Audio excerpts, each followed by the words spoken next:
చూసేయండి, రైస్ అయితే అయిపోయింది. లైవ్లో చేశాను కదా ఈరోజు రైస్, చేపల రైస్ అనమాట. ఇప్పుడు ప్యాకింగ్ చేయడానికి పెడుతున్నాను. చూసేయండి రైస్. వావ్, కనిపిస్తుందా?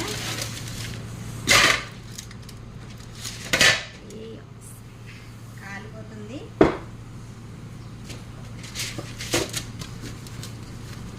చూసేయండి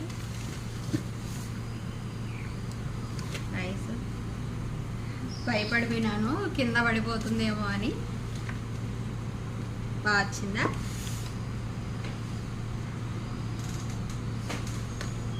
ఇంకేది మనం ప్యాకింగ్ చేసుకోవాలి. చేప అయితే చూసేయండి ఎంత బాగా వచ్చిందో, విరిగిపోకుండా నీట్గా వచ్చింది అనమాట. కనిపిస్తుందా? Please like and share, subscribe our channel.